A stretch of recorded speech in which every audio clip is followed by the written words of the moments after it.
Bien. A ver, bueno, seguimos ahorita con los encoders. Habíamos visto los sensores ópticos. Digamos, es un sensor óptico también el encoder, pero bueno, tiene otra función, ¿verdad? Que es principalmente la de medir revoluciones en los motores o en articulaciones, ¿no? Grados. Entonces, bueno, antes de continuar con los encoders, a ver, un voluntario, arroba voluntario, que es voluntario o voluntaria, Ajá, ¿para qué, profe? voy a hacer una pregunta, voy a hacer algunas preguntas. A ver, Viridiana, Perdió, bueno, yo perdí el audio. vamos a hacer unas preguntas nada más, de repaso, ¿no? De la clase pasada. Viridiana, ¿sí me escuchas? Sí, sí, sí escucho. Aquí estoy. Gracias, Viri. Eh, ¿Nos puedes explicar el proceso de funcionamiento de un sensor inductivo, por favor? Está trivial, ¿no?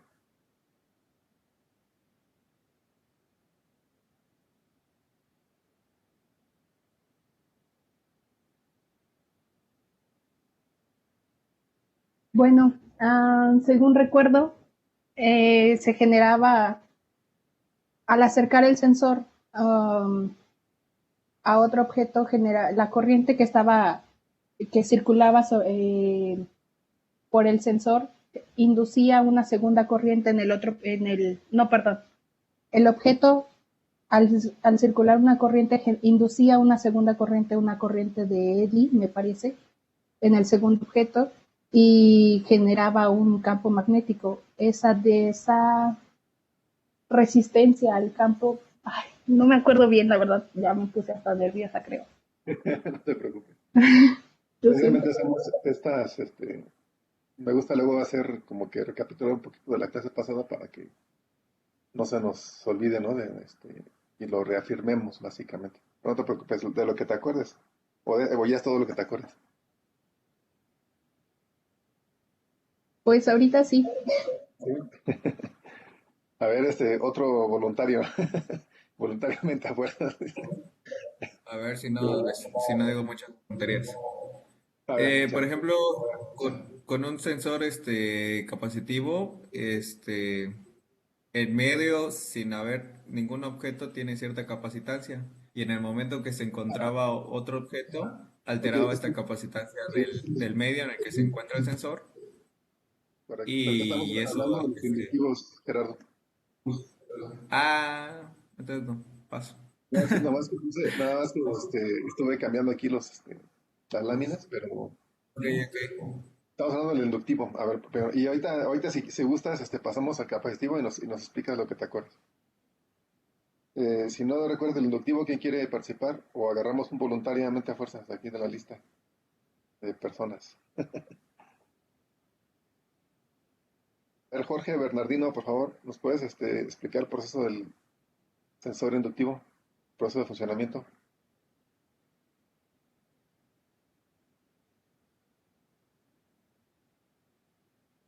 Hay mucho ruido. Bueno, ¿sí me escuchan? Adelante. Ok.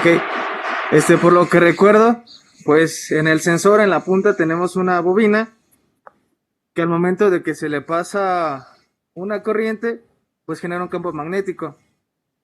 Entonces, nosotros tenemos un metal que se acerca a nuestra bobina y entonces aparecen estas corrientes parásitas que se llaman las corrientes de Eddy, que inducen que en el otro que en la pieza de metal se cree otro campo magnético.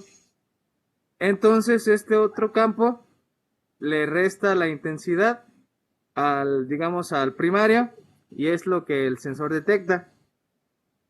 Es lo que recuerdo. Ok, sí, más o menos.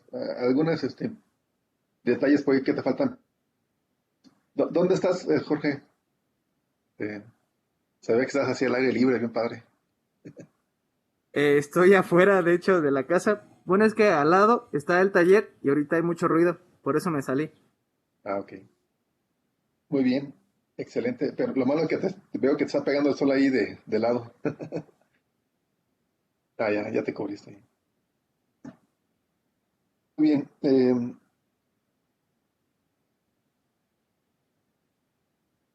Bien, adelante. No, no, estabas muy bien donde estaba. Bueno, no hay problema, ¿no? Muy bien. A ver, ¿alguien que le quiera ayudar? ¿O agarramos otro voluntariamente a fuerzas? Pantoja, Ah, Alberto gracias, Pantoja. compañero. Te No, pues por aventaron. lo que yo recuerdo como tal, por un lado de la bobina ya se tenía un campo magnético. Al estar en contacto con la pieza de metal, generaban las corrientes de eddy que a la misma vez generaban un segundo campo magnético. Hacía que aumentara la impedancia, creo, como detectaba. Varía la impedancia, ¿no? Ok, faltan detallitos, ¿no? Pero veo que eres muy valiente.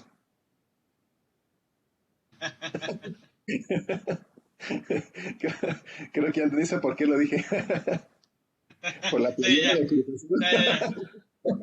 Hasta la muerte, este año es el bueno. Eso, Chihuahua. Ya lo toco ahora sí.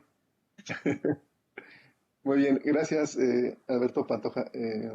Bueno, miren, vamos a... Sí, yo creo que ya todos tienen la idea. No, no veo mayor problema, ¿no? Nada más algunos detallitos por ahí que se les pasan.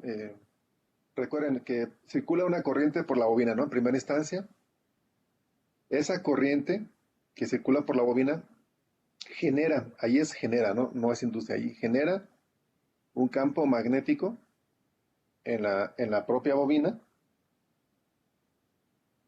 Y cuando acercamos el metal, en este caso, que recuerden que no necesariamente tiene que ser un metal, ¿ah? Sino que tiene que ser un qué. Ver, Juan Pablo, ¿qué tiene que ser? El material que se acerque a la bobina, ¿qué tiene que ser para que sea detectado? ¿Qué tipo de material?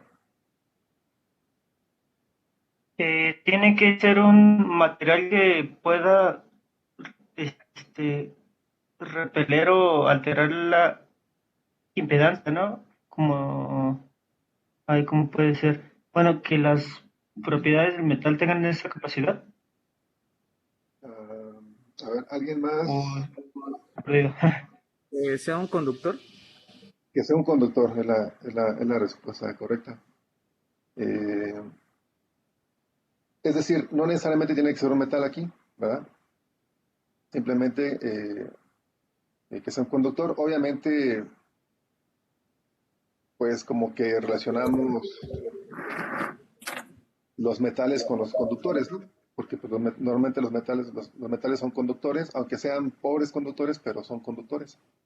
O sea, algunos son pobres, otros son buenos conductores, ¿verdad? Este, pero bueno, va ahí de capacidad de conductancia y conductividad, ¿no? Por ejemplo, ¿quién es más conductor, el cobre o el aluminio?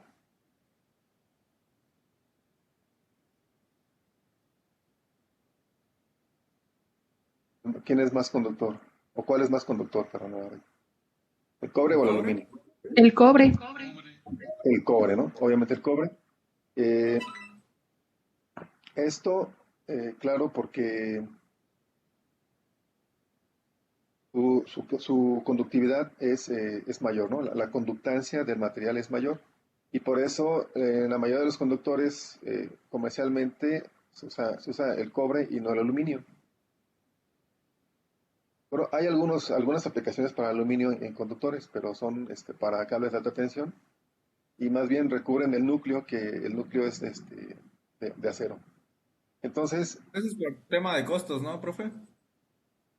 bueno, por temas de costos, sería si en lugar de usar, vamos, el cobre es un buen conductor, pero no es el mejor conductor, ¿verdad? ¿Cuál es el mejor conductor? El oro, me parece.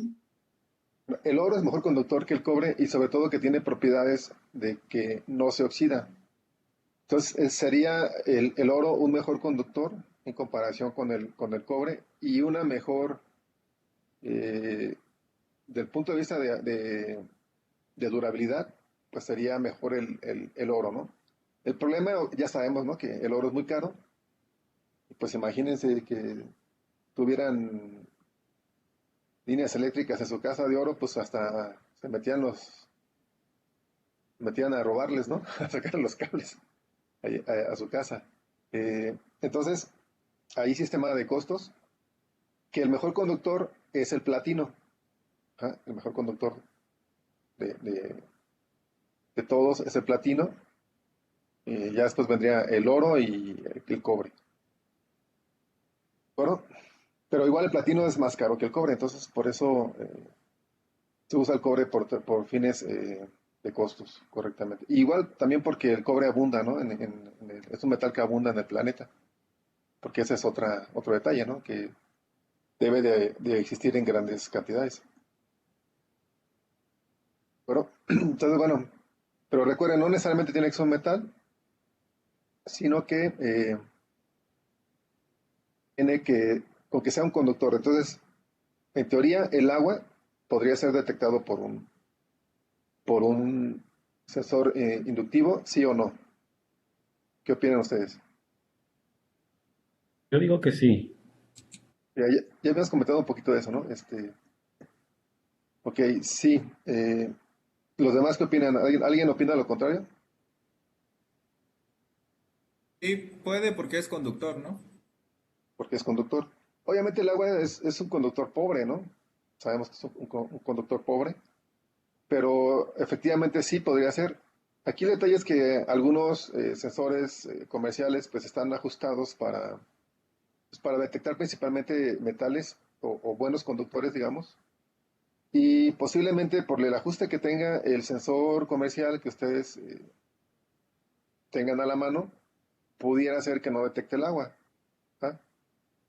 Entonces, hay nada para que tengan esa precaución, ¿verdad? Y no digan, no, pues, acá el profesor Julio nos dijo puras mentiras, ¿no? Porque aquí tengo el sensor inductivo y no detecta el agua, ¿no? Entonces, ahí está ese detalle, ¿no? Que el ajuste que tiene pudiera ser que no detectara el agua. Muy bien, entonces, siguiendo con el proceso, tenemos una corriente que genera un campo magnético en la bobina, es una corriente que circula por la bobina y que genera un campo magnético en la bobina. Acercamos el material a sensar y el campo magnético de la bobina es el que induce, ¿verdad? Una corriente en el material conductor. En este caso, en la imagen tenemos el metal, un metal. Ajá. Y entonces induce una corriente. Esa corriente inducida se le llama corriente, corrientes de Eddy, ¿no? O corriente Eddy. ¿De acuerdo? Corriente Eddy también se le conoce como corrientes parásitas. O incluso puede ser la contraelectromotriz que ya habíamos también comentado. Normalmente se usa más parásitas o corrientes eddy cuando no son motores. Bien, ahora, esta corriente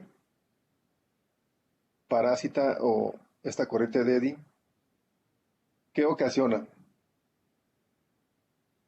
A ver, Pedro, la corriente eddy, ¿qué causa? Pedro Silva, por favor.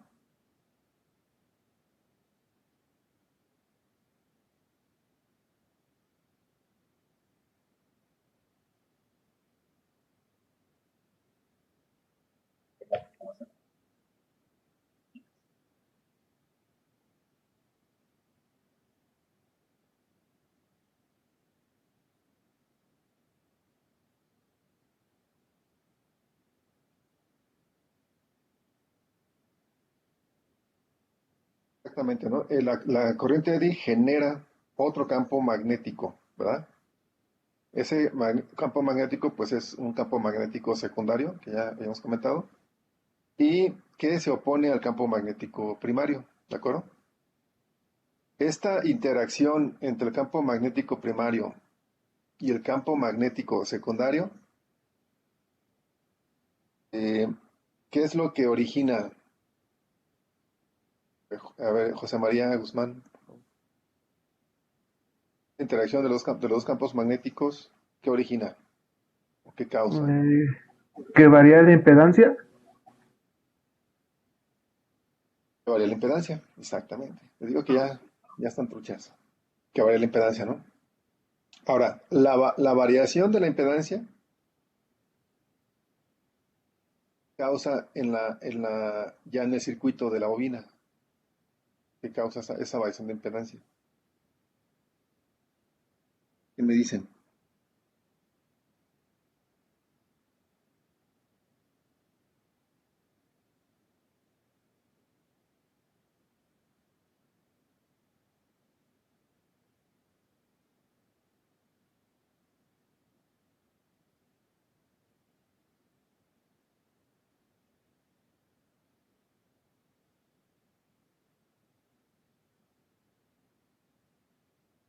A ver, Mario Alberto.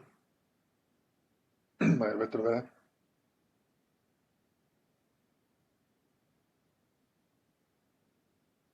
La verdad no recuerdo qué produce, profe, por eso no había contestado. Bien. Lo que, lo que produce, pues obviamente, acuérdense que es la impedancia. ¿Se acuerdan? A ver, Viridiana, ¿qué es la impedancia, Viri?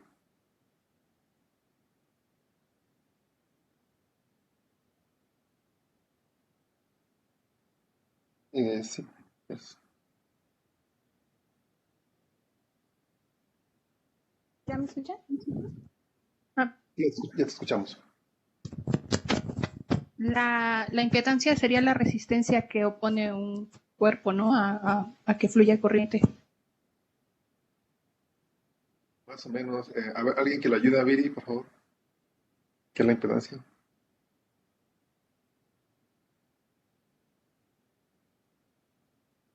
Juan,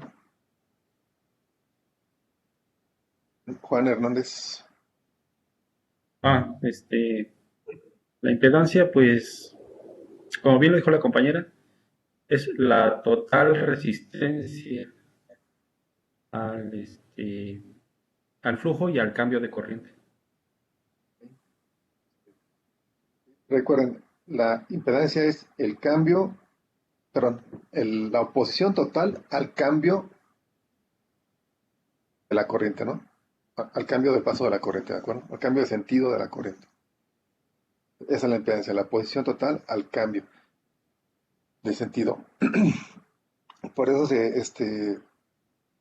y por esta razón, la corriente va a variar, ¿verdad? La corriente en el circuito de la bobina va a variar.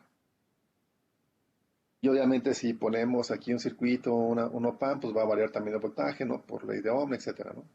Y ya tenemos modo de detectar ese cambio de impedancia. Pero recuerden, el principal parámetro eh, que cambia, pues es la impedancia, ¿no? La impedancia de la bobina la que va a estar variando cuando acerquemos o alejemos el metal, ¿no? Aquí en la figura. ¿Vale?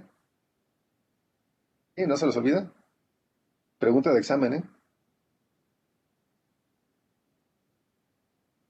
Así pasemos a detalles. Los capacitivos, ¿quién estaba? Sergio, ¿no? Estabas, no, Gerardo, perdón. Ahora sí nos puedes comentar de los capacitivos.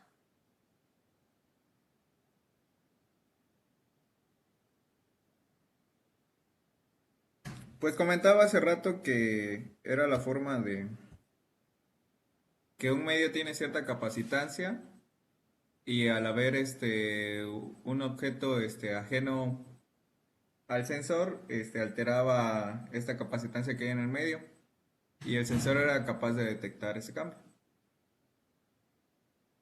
Palabras más, palabras menos. Ok, a ver, ¿alguien más quiere comentar?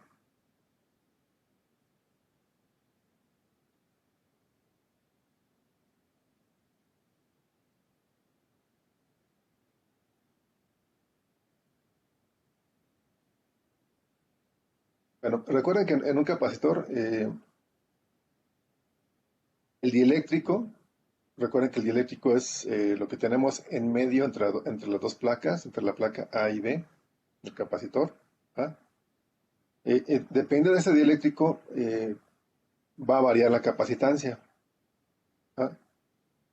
Pues porque va a poder pasar más campo eléctrico o menos campo eléctrico. Ajá. Entonces, en eso se basa el sensor capacitivo. En descomponer ese capacitor se descompone de esta manera, como lo tenemos aquí arriba. Y ahora el campo eléctrico tiene que pasar de una placa a otra a través del material que queremos detectar. ¿Ah? Ese campo eléctrico, que son cargas que están brincando entre el material A y el material B, cargas eléctricas. ¿Son cargas, prof? Si no habría un flujo de corriente, ¿no? ¿O a qué se refiere con carga? Las cargas eléctricas del campo eléctrico son cargas eléctricas, ¿no? Entonces, esas cargas o ese campo eléctrico va a variar dependiendo del material del conductor, perdón, del material si es conductor o no es o no conductor, y también qué tipo de material es, ¿no?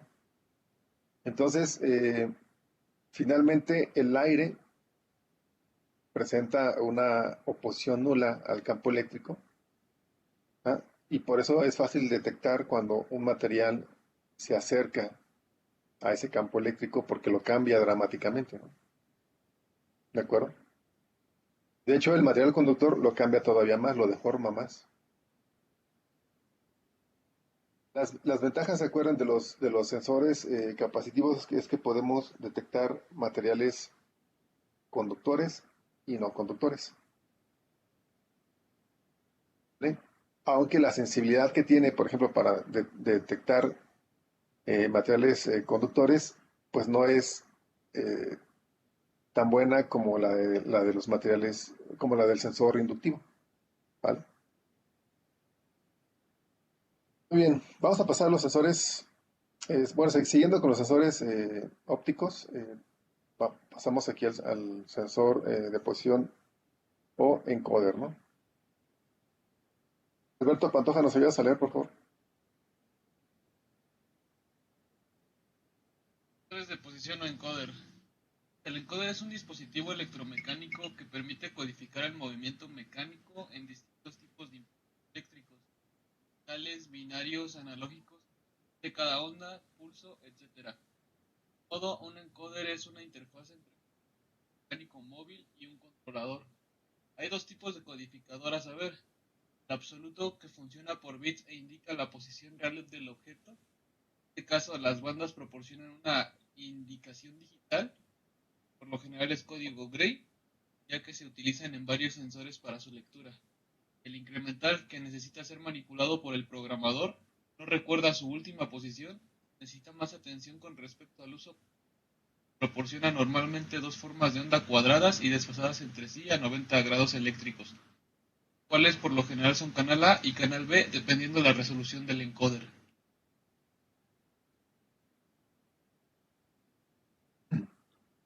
A ver, ¿quién me puede decir por qué el encoder incremental no recuerda su última posición?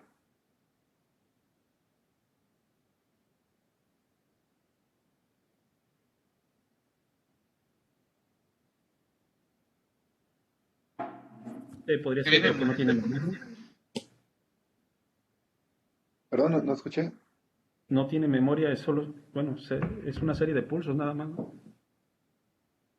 No tiene un inicio. Así, pues, ok. A ver, Se ¿quién es? debe, se debe más a una característica física, ¿no? El encoder incremental solamente tiene este, unos agujeros, por así decirlo, y el que recuerda su posición tiene un tipo de diseño más complejo para esto. Sí, más, sí, sí, los dos tienen la idea.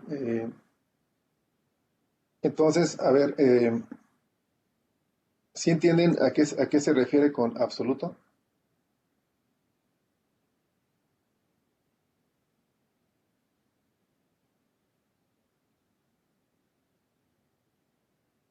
¿Qué se le llama absoluto? Como algo global, ¿no? ¿Luego qué, perdón? Como a mí me suena algo global. Lo global. A ver, ¿alguien más?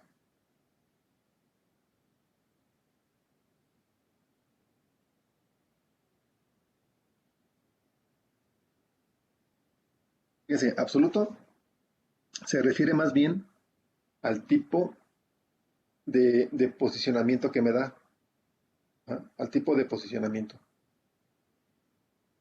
Entonces, si yo digo, este encoder me da un posicionamiento absoluto, quiere decir que conozco en todo momento en qué posición exacta está el encoder. ¿Ah? Posición exacta. Si yo le pongo una marca a la flecha del encoder, yo sé exactamente en qué posición se encuentra esa marca. Normalmente lo manejamos en grados. ¿Ah? Entonces, yo sé si está a 10 grados, si está a 20, a 30 grados. Puedo apagar el equipo, lo puedo prender y cuando vuelvo a prender el equipo, si el encoder está en 50 grados, me va a seguir diciendo que está en 50 grados, aunque haya apagado el equipo, ¿no? Y lo haya vuelto a prender. ¿De acuerdo? Entonces es una posición absoluta. Siempre sé en qué posición está. Siempre sé. No importa si apago y luego prendo el equipo, otra vez vuelvo a saber dónde está el encoder, ¿no? En los 360 grados. Ah, y incremental, ¿por qué se llama incremental? A ver, ¿por qué creen que se llama incremental?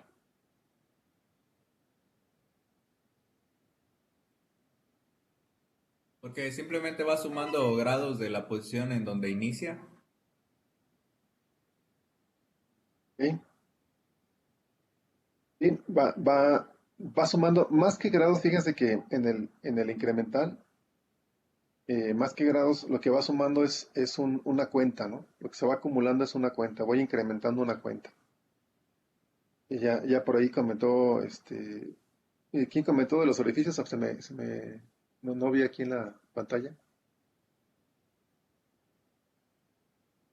Comentó que tenía orificios el incremental. Gerardo fue el Gerardo. compañero Aguanta. Gerardo.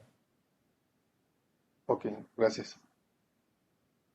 Como comentó Gerardo, ¿no? Que el incremental pues tiene un disco con orificios y simplemente voy contando el número de orificios que van pasando por el sensor, ¿no? Por el sensor del encoder. Se va incrementando y en programación lo que hago, voy incrementando una cuenta, ¿no? Un contador, básicamente. Y el detalle es que si yo apago y prendo el equipo, bueno, puede que tenga una memoria, ¿no? Y diga, bueno, pues se quedó en 1000 cuentas. Es decir, que ya habían pasado 1000 orificios por el sensor, ¿no? Entonces se quedó en 1000 cuentas. Pero si mecánicamente está vinculado a, no sé, ¿qué les gusta? Eh, a un disco, vamos a suponer, ¿no? Y alguien movió ese disco, cuando se apagó la máquina, alguien limpió y movió el disco, que estaba yo detectando el número de vueltas de ese disco, por ejemplo, ya se movió y en realidad ya no está en las 1000 cuentas, sino que está en 1200 cuentas, ¿no? Cuando yo prendo el equipo, aunque tengo una memoria y haya guardado 1000 cuentas, ya voy a tener un error de 200 cuentas porque físicamente el disco ya está en 1200 cuentas y imagínense que el disco nada más tiene, perdón, que el encoder nada más tiene un orificio y entonces cada vuelta del disco, ajá, pues es una vuelta del motor, ¿no? Entonces, si tengo 1000 cuentas, quiere decir que el motor dio 1000 vueltas, ¿no? En este caso, así de fácil, ¿no? Entonces, si alguien limpió y le dio vueltas ahí porque estaba limpiando por abajo, por arriba, este, pues entonces le dio 200 vueltas más al disco y cuando prendo el equipo, pues ya no sé, el sistema no sabe que mecánicamente se movió el disco, ¿no? Entonces él sigue con sus 1000 cuentas que guardó en la memoria, pero no se da cuenta que ya se movió físicamente. En el caso del absoluto no pasaría eso porque aunque movieran el disco, cuando prendan el equipo, sabría en qué punto está, ¿ah? Porque hay un código Gray que me indica como si estuvieran graduados los grados, ¿no? Del 0 al 360, ¿no? O incluso con más resolución. Pero vamos a suponer que sea de grado en grado, pues del 0 al 360 estaría graduado todo mi recorrido, ajá, y sabría dónde está. Obviamente, sería solamente para una vuelta, ¿no? O sea, cuando yo uso un encoder absoluto, no es para medir múltiples vueltas, múltiples giros, sino es solamente para saber en una vuelta de 360 grados en dónde me encuentro. Si sigue dando vueltas, pues también ya me perdí porque ya no sé, este, o sea, sí puedo saber cuántas vueltas está dando, ¿verdad? Pero cuando se apaga y se prende, ya no supe si se movió mecánicamente otra vez, ¿no? Entonces, el absoluto normalmente se usa cuando yo quiero medir una vuelta. Imagínense un robot para transporte de material en una fábrica, un robot móvil con ruedas, y pongo un encoder absoluto en la dirección. Entonces, yo sabría en todo momento dónde se encuentra la dirección, ¿verdad? Del robot. Estamos de acuerdo que la dirección no va a estar dando vueltas, ¿no? Simplemente son a lo mejor 180 grados nada más lo que va a estar moviéndose la dirección, como la dirección de un coche, ¿no? Cuánto se mueve. ¿De acuerdo? Esa sería una aplicación eh, muy ad hoc para el encoder absoluto. La dirección de un robot, la dirección de un vehículo, un vehículo autónomo podría ser. Eh, esa sería una aplicación muy ad hoc. Y para una aplicación para el incremental sería medir el número de vueltas, ¿no? Que da un motor, por ejemplo. Que ese número de vueltas se puede digamos, transferir o cambiar a movimiento lineal, ¿no? ¿De acuerdo? Tenemos actuadores lineales que funcionan en base a un motor que gira, ajá, pero pues por mecanismos hacemos que tengamos un actuador lineal, ¿no? Entonces, no sé si se entiende bien la diferencia entre absoluto e incremental.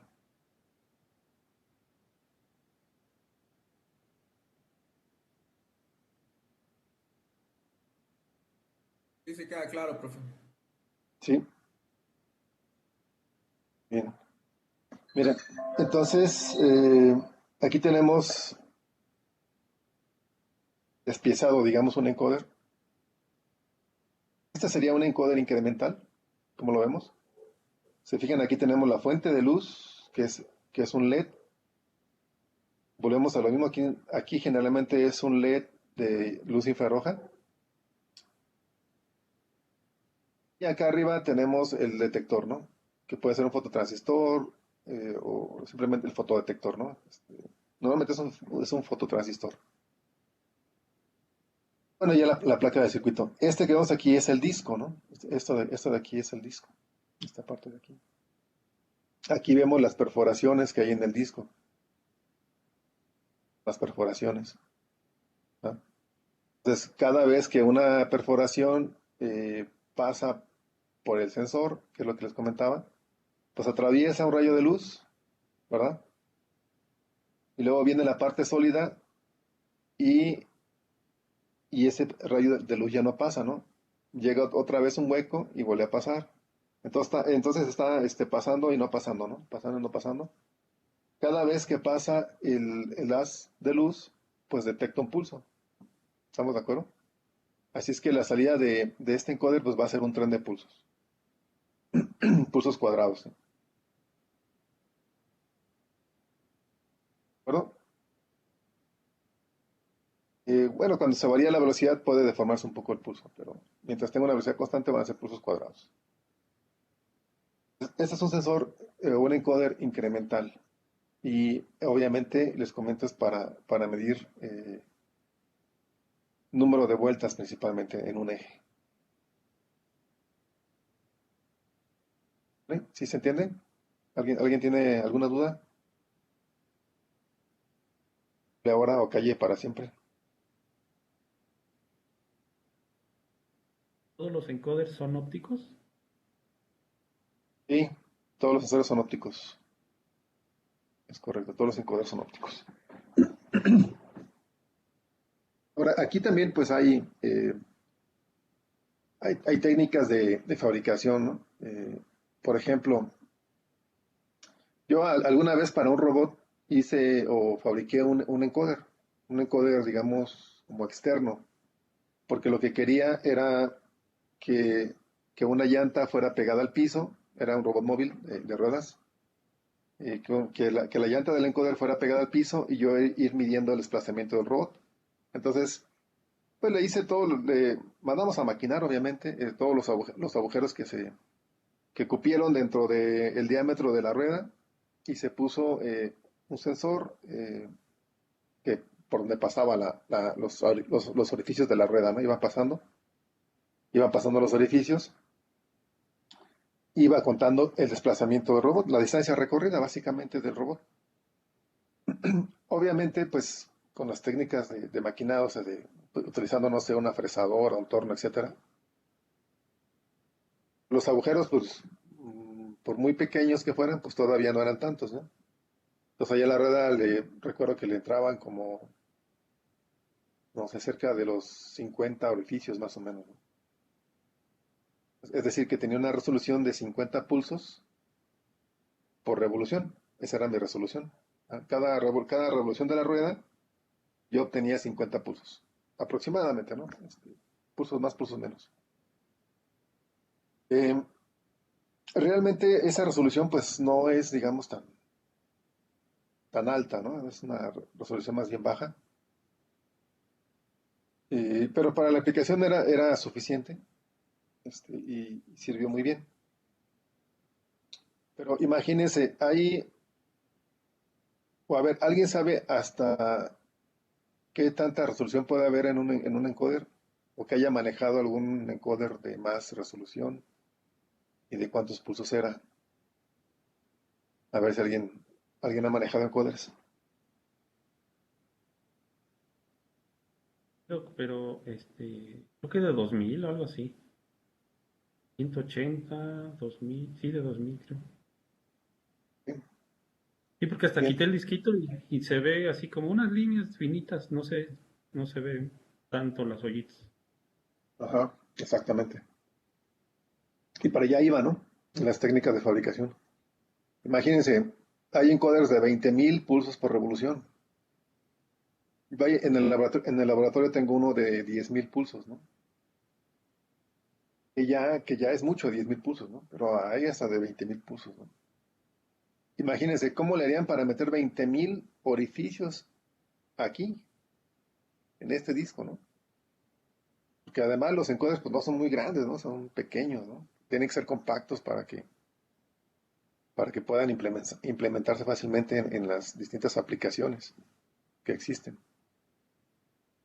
Profe, una Entonces, pregunta.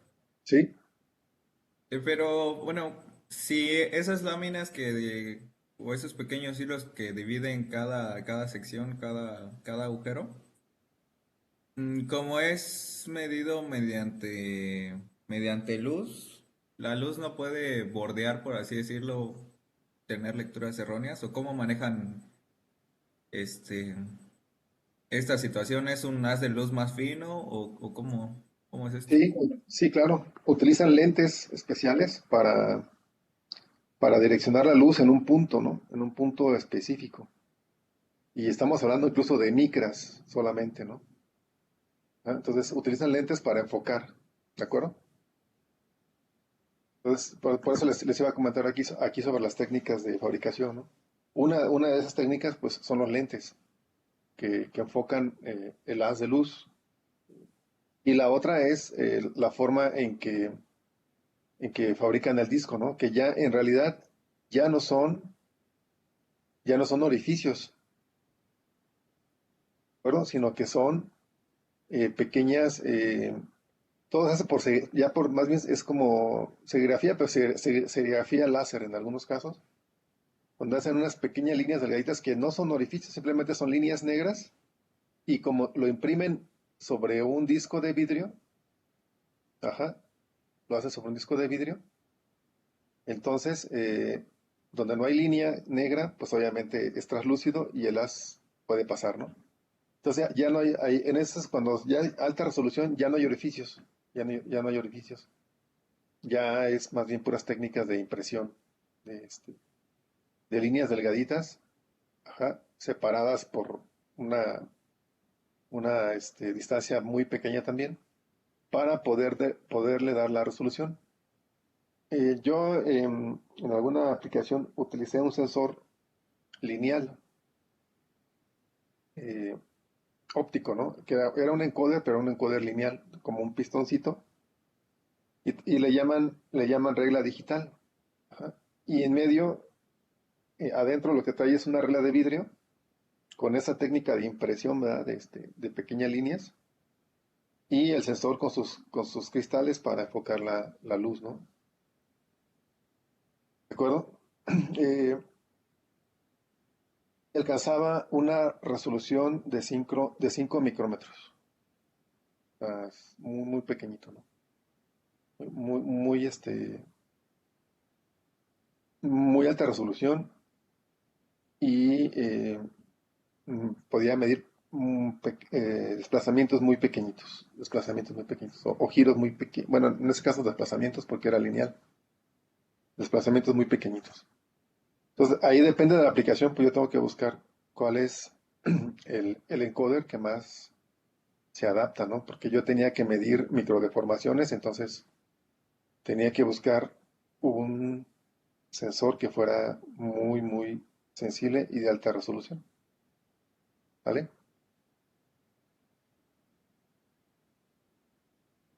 Bueno, y aquí viene el encoder absoluto,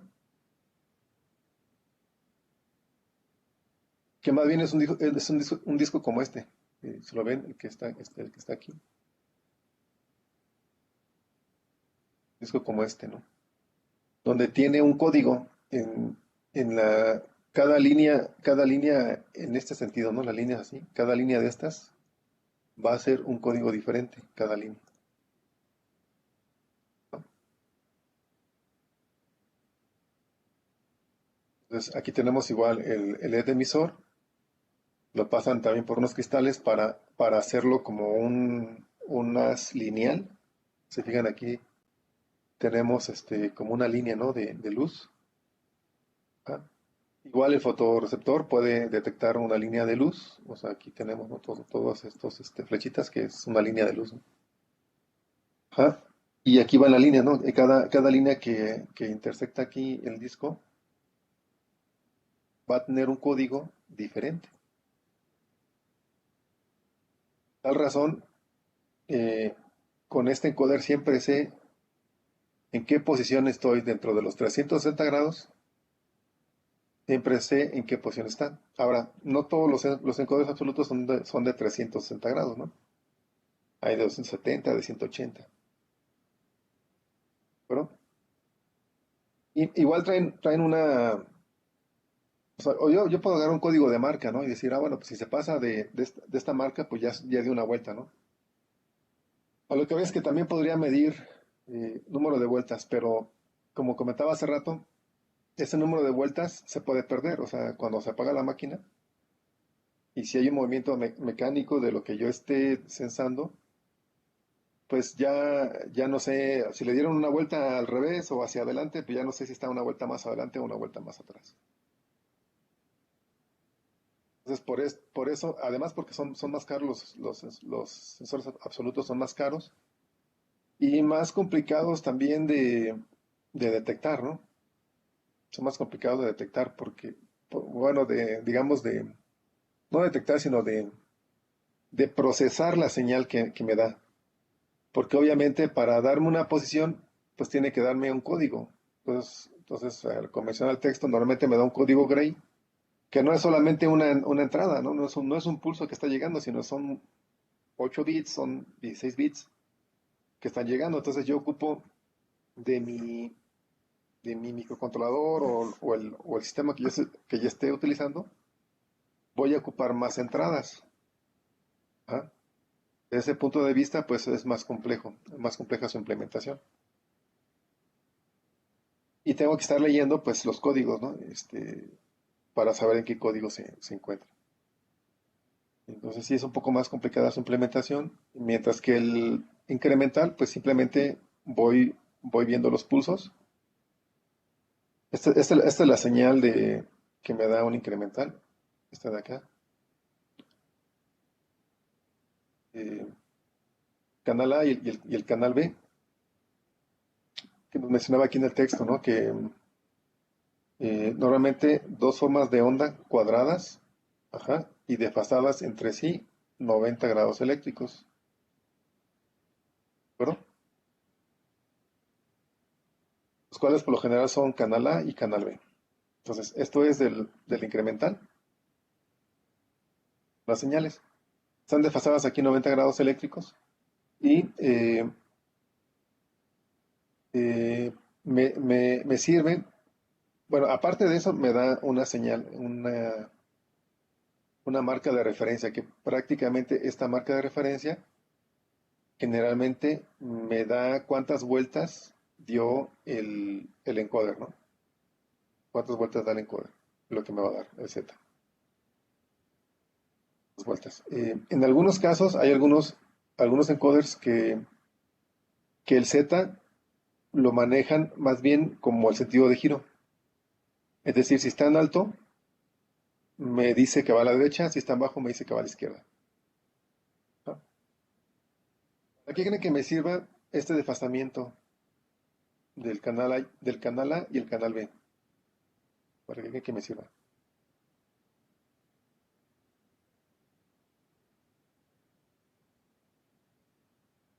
Sirve para medir, bueno, yo lo usaba para detectar el cambio de giro ¿Me de giro? Ok, o la dirección de giro. correcto. Correcto. Este desfasamiento entre el A y el B me da eso, ¿no? Me da la dirección del sentido o el sentido de giro, ¿no? Esto quiere decir que cuando está girando en un sentido, la señal A, como en este caso, se atrasa con respecto a la señal B, pero cuando gira en el sentido contrario es al revés. Y entonces ese desfasamiento yo lo puedo detectar. Lo puedo detectar y entonces saber hacia dónde está girando. Cuando el encoder no trae ese bit de cambio de giro, que nada más trae como este, que es una referencia, pues entonces sí me baso específicamente en el desfasamiento de A y B, ¿no? Les comento, hay algunos que con la electrónica que ya traen acá, en esta parte de aquí, con esa electrónica, ya me dicen también el sentido de giro. ¿No? Y no, bueno, entonces tengo que hacer una detección de cuadratura, se le llama detección de cuadratura, para determinar el sentido de giro. Por eso se llaman entonces encoders en cuadratura. Algo así hay unos, ¿no? Que se llaman así. Sí, de cuadratura, pero es por esto. Yes. Eh, no sé, ¿alguien tiene alguna duda? Yo, profe, entonces los encoders de magnético también se cuentan como ópticos. Mencionó que solamente había ópticos. Por ejemplo, los Pololu que usan el efecto Hall. Correcto. Cuentan. Lo que pasa que, bueno, por definición, esos son sensores de posición magnéticos, ¿no? Ah, ok, ya. No son encoders. ¿Me explico? Ok, sí. O sea, no es un encoder, sino es un sensor de posición Vamos a magnético. hacer sí, ok.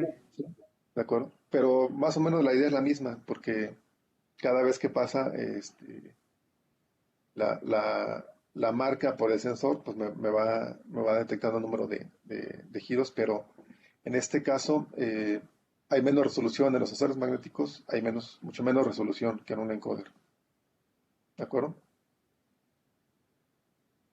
Ok, Esos sensores magnéticos son de efecto Hall. Normalmente se utilizan en los servomotores. A ver, ¿saben qué es un servomotor? Para ustedes, ¿qué es un servomotor? Aquí me dice que es un servomotor. Algo interesante también. El motor que puede controlar sus grados de giro, que no simplemente tiene que ser una rotación completa, sino que puede controlar ciertos cuántos grados girar y se le puede ordenar cuántos grados girar. Ok, más o menos, sí. ¿Cómo describirías físicamente un servomotor? Claro.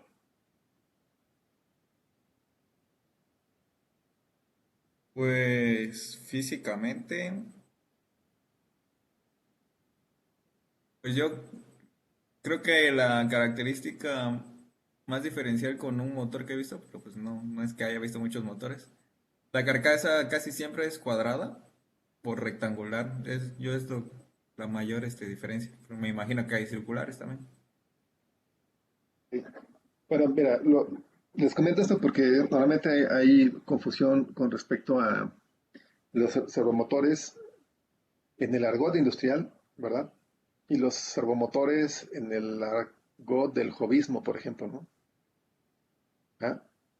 No sé si desde ese punto de vista alguien podría dar su opinión, su punto de vista sobre la Yo, diferencia de un servomotor industrial y uno de jovismo.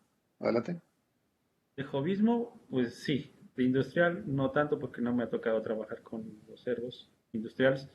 En sí, en la academia, lo que vemos es pues que contiene lo que es el motor, un sensor y un sistema de control electrónico. Y también un reductor, me parece. Sería desde el hobbyismo, digamos. Eh, no sé, yo sí tengo esa confusión precisamente porque he visto que en la industria llaman sistemas servoasistidos y siempre me ha quedado esa duda de qué es eso de servo. Esa es nada más mi opinión. Ahí llegaría. Podrías pensar que usan un servomotor de jovismo, ¿no? Podría ser. Sí, Sí, pero después me di cuenta que no era así. que no es así, es correcto. Entonces, puede haber mucha confusión en ese sentido y por eso les hago esta pregunta que, ya que tocamos el tema y hablando de encoders, obviamente, eh, pues sí es algo que muchas veces confunde a los estudiantes, ¿no? Miren, voy a poner aquí la palabra servomotor, a ver qué me da.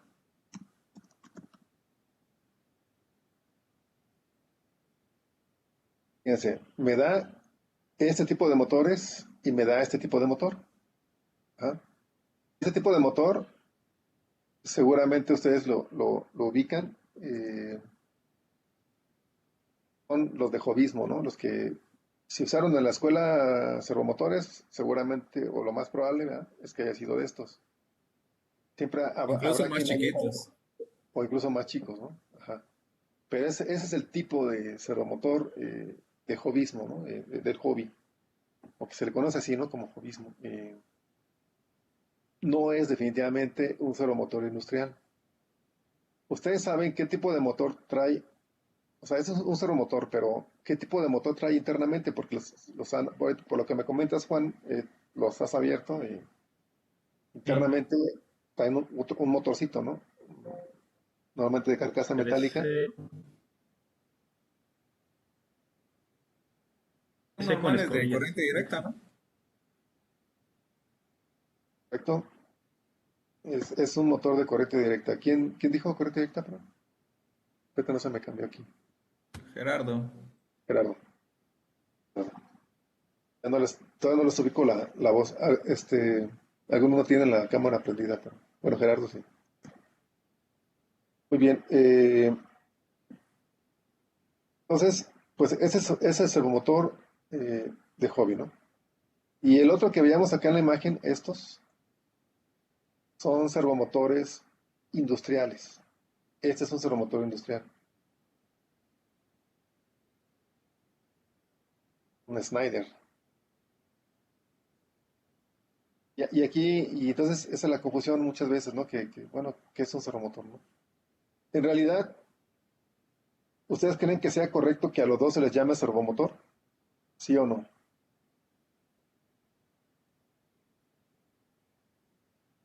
Yo digo que sí, porque los dos guardan una posición o mantienen una posición. Se supone que un servomotor lo que hace es irse a una posición fija. Ok, muy bien. José María, ¿verdad? Sí, Bien. A ver, Pantoja, ¿tú qué opinas? ¿Sí o no? ¿Cuál era la pregunta, perdón? Eh, que si creen que es correcto llamarle servomotor a estos dos tipos de motores, al de jovismo y al tipo industrial.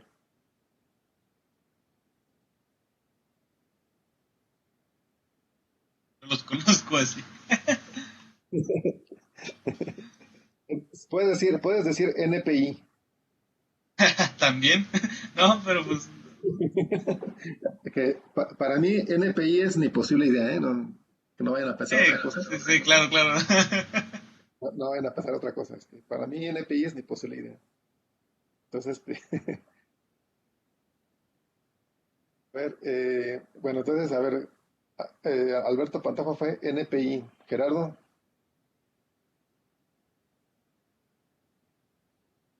¿sí o no? Creo que sí, bueno, no conozco cómo es internamente o la estructura de los industriales, pero aunque tomen caminos diferentes, pues llegan a lo mismo, así que Sí, sin tener que hacer conexiones ajenas a ellos. Me refiero más al más convencional, al que conocemos. O sea, no es que yo tenga que ponerle el que acabamos de ver para medir la posición y eso, sino que ya viene integrado. ok, muy bien. Profesor, entonces, por ejemplo, ¿cuál sería la diferencia entre un motor a pasos con encoder y un servomotor? Ahorita si quieres lo comentamos, Viri. Eh, a ver, Jonathan, ¿sí o no? No, pero la verdad que no lo conozco igual. Puedes Creo que decir el igual sería. apellido, no pasa nada. Sí, igual NP. Muy bien. Jorge Vargas, tocayo de apellido.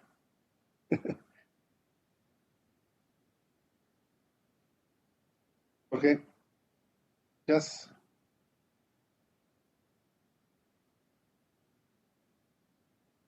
escuchamos, Jorge.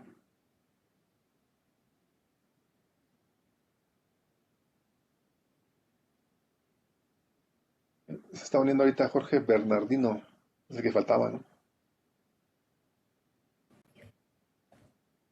¿Sí me escuchan ahora? Es que, Ya te escuchamos. sí, ya. Les comentaba que yo siento que es lo mismo, pero a lo mejor el término cuando se utiliza un servomotor industrial es diferente. Ok, muy bien.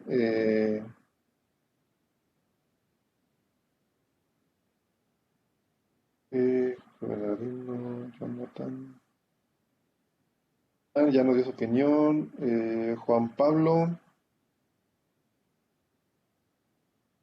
Bueno, en mi opinión, yo diría que sí. Bueno, en mi caso sí tuve un poco de acercamiento en cuestión a los servomotores industriales. No me tocó ver su interior, pero por ejemplo pude ver máquinas como si fuera, bueno, como lo son robots industriales, CNCs, inclusive también lo alcancé a ver en algunas máquinas de soldadura por fricción, pero por ejemplo en mi caso yo diría que sí, aunque también podrían tener un segundo nombre, por así decirlo, como servomotor de tal tipo o así, pero en teoría pues sí sería lo mismo. Ok, muy bien. Bueno. Mario Alberto Olvera.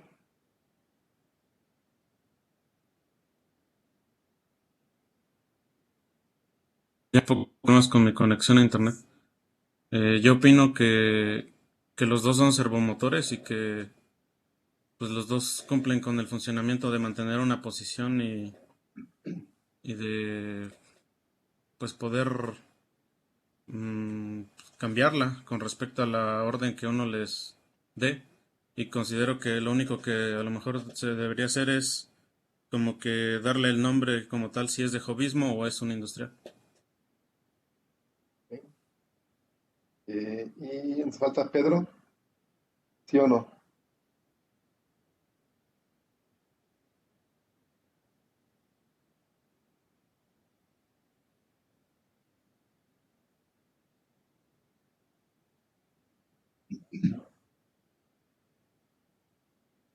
Correcto.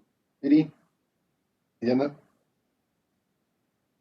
Igual, creo que los dos cumplen con la función de mantenerse en una posición e ir registrándolo, ¿no? Pero hacer Ok, un señalamiento de qué tipo es sería útil. ok, perfecto. Bueno, pues la respuesta correcta es NPI. Ah, es cierto. No es cierto. Eso es broma, ¿no? Efectivamente, yo le puedo llamar a los dos servomotores. ¿Por qué? A ver, ¿qué significa servo? ¿Qué significa la palabra servo? ¿Qué significa? ¿Alguien puede decir?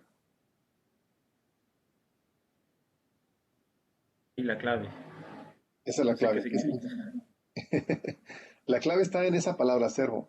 Servo significa retroalimentación. Ajá. Cuando ustedes escuchen un sistema servoalimentado, es porque tiene una retroalimentación y está controlando este, esa variable física, ¿no? O sea, puede ser posición, por ejemplo. Entonces está controlando la posición con esa retroalimentación que tiene. ¿De acuerdo? Entonces servo es una retroalimentación. El motor Puede de ser Hobby mecánica puede ser mecánica, no o eléctrica, creo. ¿no? Eléctrica, eléctrica sí.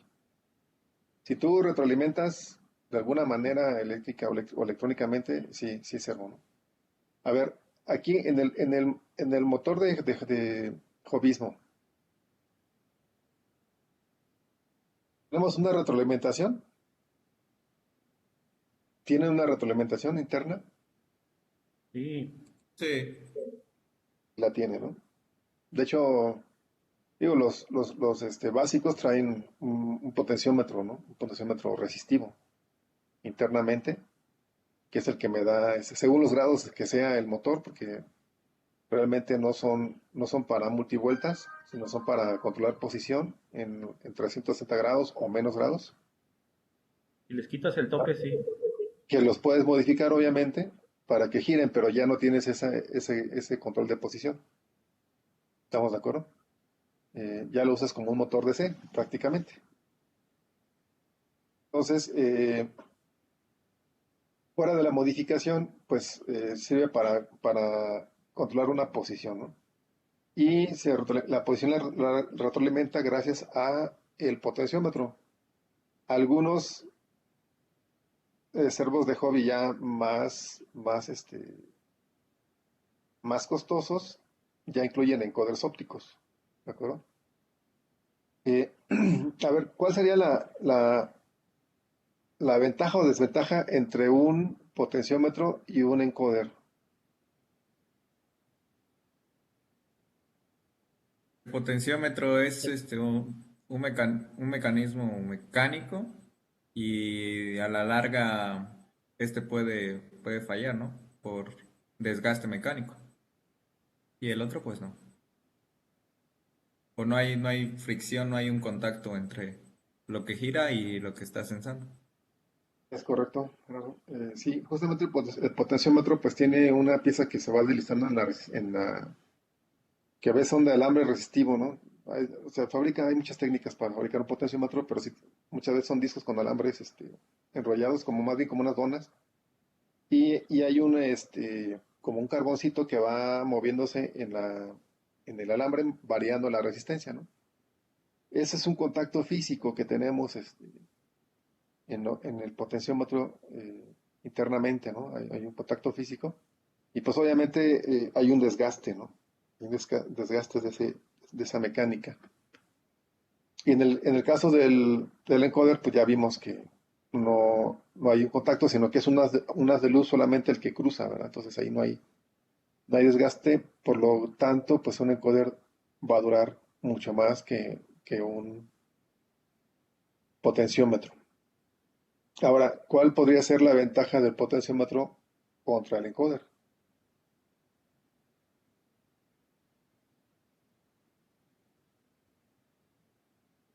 Facilidad de implementación y su costo. Podría ser, pero viéndola desde el punto de vista de la respuesta que te da uno y otro, ¿no? Yo creo que sí, esas son unas ventajas que las que comentas. Eh, Me parece que sí es más fácil de leer, obviamente, un potenciómetro que un encoder. Y es más económico, definitivamente, un potenciómetro. Pero del punto de vista de la señal que te entrega, ahí está Analógica y digamos, digital. la principal diferencia. Ajá. Exactamente, ¿no? Entonces, la analógica del potenciómetro, dependiendo con el sistema con que lo leas, con que lo midas, pues puedes tener una muy alta resolución. En realidad, la resolución de un potenciómetro se considera infinita, ¿de acuerdo? Una resolución infinita y solamente va a depender de con qué lo midas, ¿no? Con qué lo leas. Y el encoder, pues ya sabemos, ¿no? Que depende de qué encoder que tengas, que a lo mejor los más comunes son como entre 100 y 1000 pulsos son los más comunes, ¿verdad? Eh, entonces, pues la resolución no va a ser tan alta como la de un potenciómetro. Sin embargo, pues para la mayoría de las aplicaciones vamos a encontrar un encoder ad hoc, ¿verdad? Que me dé la resolución necesaria para mi aplicación. ¿De acuerdo? Entonces, bueno, servo, acuérdense, es retroalimentación. Por lo tanto, esto es un servomotor porque tiene una retroalimentación. Tan, se acabó, ¿no? Entonces pueden tener un motor de corriente alterna y le meten una retroalimentación y ya hicieron un sistema servo. Y un motor de corriente alterna que no tiene ningún sensor interno, ¿verdad? Pero ustedes se lo pueden agregar y ya hacen un sistema servo. ¿De acuerdo? Entonces, ¿por qué a los servomotores industriales se les conoce como servos también? O están construidos internamente, ¿verdad? Eso lo vamos a ver más adelante en la parte de motores, pero aquí rápidamente les comento que utilizan motores más elaborados que duran más internamente, ¿no? Eh, que se les llama motores brushless y que además cuentan con encoders, ¿no? Encoders y sensores Hall también. Traen sensores Hall y además pueden traer adicionalmente el encoder, ¿no?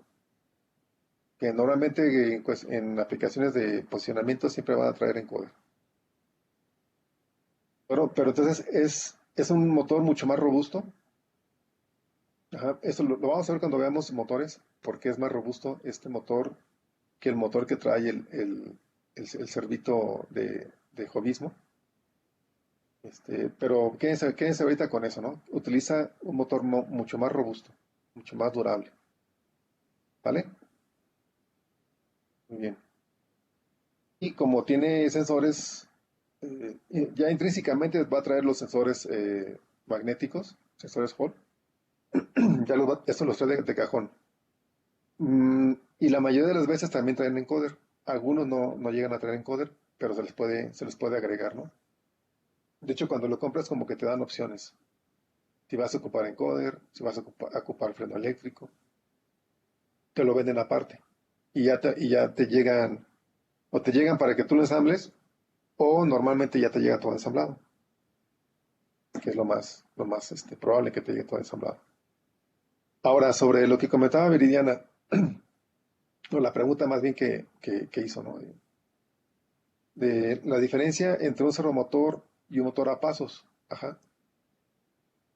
Comentó el motor a pasos con encoder. Normalmente, un motor a pasos se maneja en lazo abierto o lazo cerrado. A ver, quién me contesta? ¿Sabe esa parte? Lazo abierto. Lazo, lazo abierto. ¿Alguien quiere comentar algo diferente?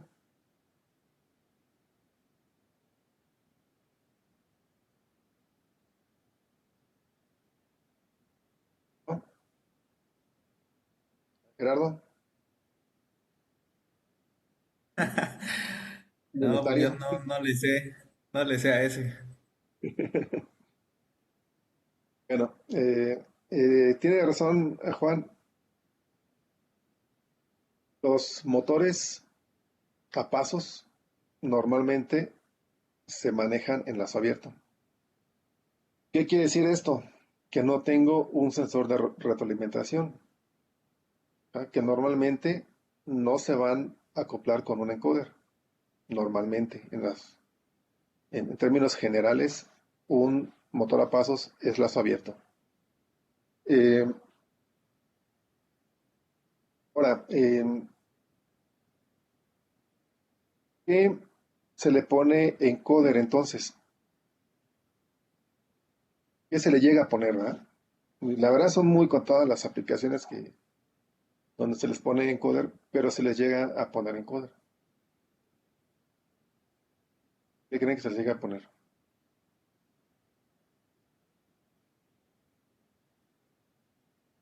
¿Tipo de aplicaciones? ¿Es la pregunta? No, por qué se les debe, se les puede llegar a poner encoder? Y más que el tipo de Yo aplicación, los he bueno, visto en mesas de coordenadas, ok, los has visto con encoders, ¿no? sí, pero son motores a pasos, Ok. igual en impresoras 3D. Aunque en impresoras 3D no traen encoder, ¿eh? En las 3D no traen encoder. Porque eso sí los he visto. En las mesas de coordenadas puede que sí traigan. Sí he llegado a ver con encoder. Pero en las 3D, todas las que he visto, no traen encoder.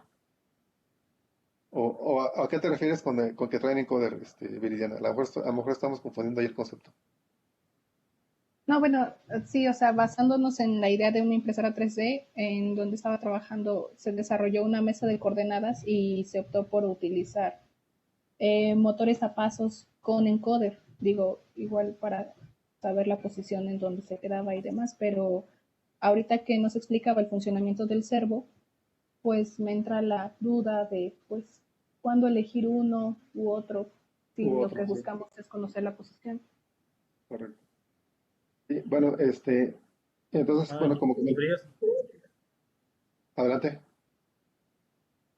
No sé, nada más me ocurrió que podría ser para, pues, tener la posición de varias vueltas, no sé.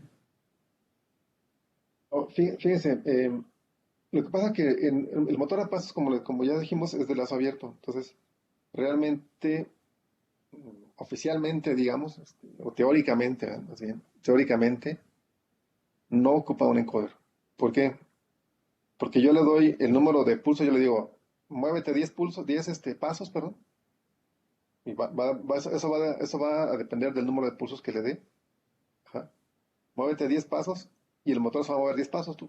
Cada paso, dependiendo de la resolución del motor, pues puede ser de 1 grado, de 1.2 grados, de 0.8, de 0.7. Lo puedo manejar en micropasos, lo puedo manejar en medios pasos. Ajá. Pero vamos, eso son técnicas que se usan para aumentar la resolución del motor. Digamos que convencionalmente, pues me va a dar, vamos a poner que fuera un paso cada grado, ¿no? Convencionalmente. Entonces, yo le voy a decir, muévete 10 pasos y se va a mover 10 grados. Tan, tan. Ninguna retroalimentación. Y va a ser muy exacto, o sea, va a llegar exactamente a los 10 pasos. Le digo, muévete 50 pasos, son 50 pasos. Entonces, no requiero encoder. lógicamente. Pero llega a pasar con los motores a pasos que a veces se llegan a barrer, ¿no? Hagan de cuenta, si la carga de repente es dinámica, puede que en algún momento dado le oponga más carga de la que el motor a pasos pueda soportar. Y entonces se brinca un paso y ya se perdió. Y yo le dije que diera 50 pasos, pero en realidad dio 49 pasos. Y entonces voy teniendo ya un error considerable después de estarlo manejando mucho tiempo. Estar controlando mucho tiempo, puedo perder varios pasos, ¿no? ¿Estás seguro de que, de que no estoy perdiendo pasos? Es cuando utilizo el encoder. Ajá. Cuando quiero dimensionar un motor que por el espacio, por el costo, por cualquier motivo, tiene que estar exactamente, ¿no? O sea, dimensionado exacto, no puedo sobredimensionar nada. Entonces, muchas veces ahí, y si tengo cargas dinámicas, obviamente, ahí es donde se recomienda meter un encoder, ¿de acuerdo? Algunos lo hacen simplemente porque quieren mayor redundancia de la posición, etcétera, ¿no? O su control se presta más para utilizar encoder, etcétera, ¿no? Ahí puede haber otros motivos, ¿no? Pero principalmente son los que les comento. Y es cuando se utilizaría el encoder.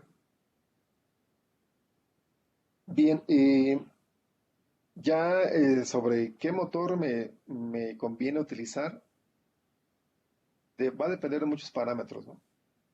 Yo puedo decir, a ver, para una impresora 3D, vamos a suponer. Bueno, yo ocuparía el motor más exacto, más preciso, es el servomotor industrial. Ese es el motor más picudo, ¿no? Entonces, pues, ¿por qué no usar un servomotor industrial? ¿Verdad? Es el que va a dar mayor precisión, mayor exactitud, mayor resolución. ¿Por qué creen que no, que entonces, por qué no se utiliza, o por qué no se utilizará entonces en todas las aplicaciones los servomotores industriales? ¿Por el costo? Realmente, o sea, la respuesta es lógica, ¿no? Por el costo. El costo de un servomotor industrial es muy caro. Yo he comprado motorcitos así de 50,000 pesos, ¿no? Para aplicaciones en la robótica. Entonces, son motores muy costosos. Al motivo, pues lo que voy a buscar es el motor que acople a mi aplicación, ¿verdad? Pero que también sea el más económico. Ajá. Así, yo sé que el servomotor me sirve para controlar una máquina 3D, por supuesto que me sirve, pero me va a ser muy costoso el desarrollo. ¿Ah? Entonces opto mejor por los motores a pasos. Y para darle una mejor precisión, pues entonces, como le hicieron ahí tu trabajo, Viridiana, bueno, no mayor precisión, sino mayor seguridad, porque el encoder así no te va a dar mayor precisión, aunque puede utilizarse, por ejemplo, en la técnica de micropasos, ¿no? Podría servirme para retroalimentar. Pero en general, sin el encoder yo puedo aplicar la técnica. ¿Ah? Pero de alguna manera, pues hago mi sistema más seguro cuando yo meto el encoder. Entonces, por eso ahí donde trabajabas, pues metieron en motores a pasos con encoder. Ajá, hicieron un sistema más robusto. Básicamente fue un sistema más robusto. Sin el No, riesgo ok. de pasos. Ajá, fue la razón. Y ese sistema que hicieron de coordenadas era para una máquina 3D, ¿verdad, Viridiana? ¿Comentas? Para una mesa de coordenadas. Ah, para una mesa de coordenadas. Ah, pensé que era para una máquina 3D. De impresión 3D. Ok, muy bien. ¿Dónde trabajabas, Viridiana?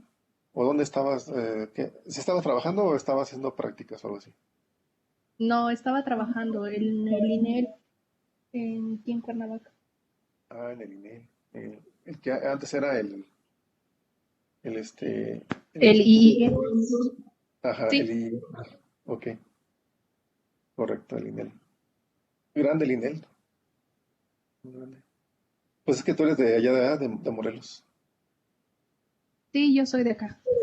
Ajá, muy bien, Viridiana, excelente. Eh, entonces sí quedó claro cuándo utilizar uno y cuándo el otro.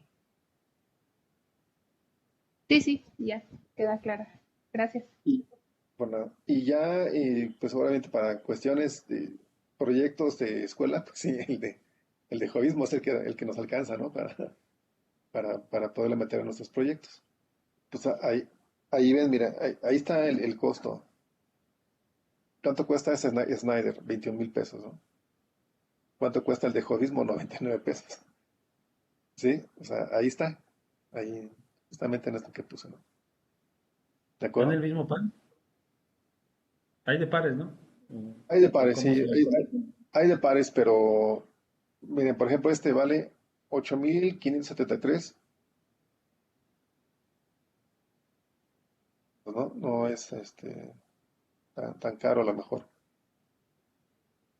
Hay que ver de qué tamaño es, porque también a lo mejor es pequeñito o el par es bajo, ¿no?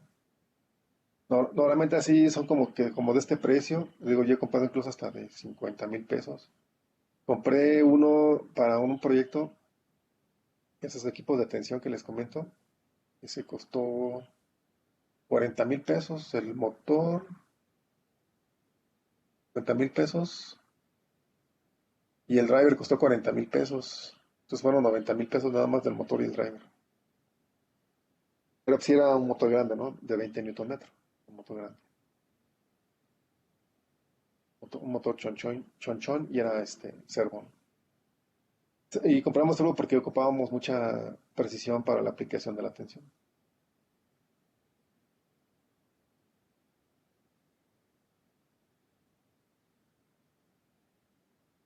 Los motores a pasos pues tienen un costo más bien intermedio. A ver si puedo encontrar.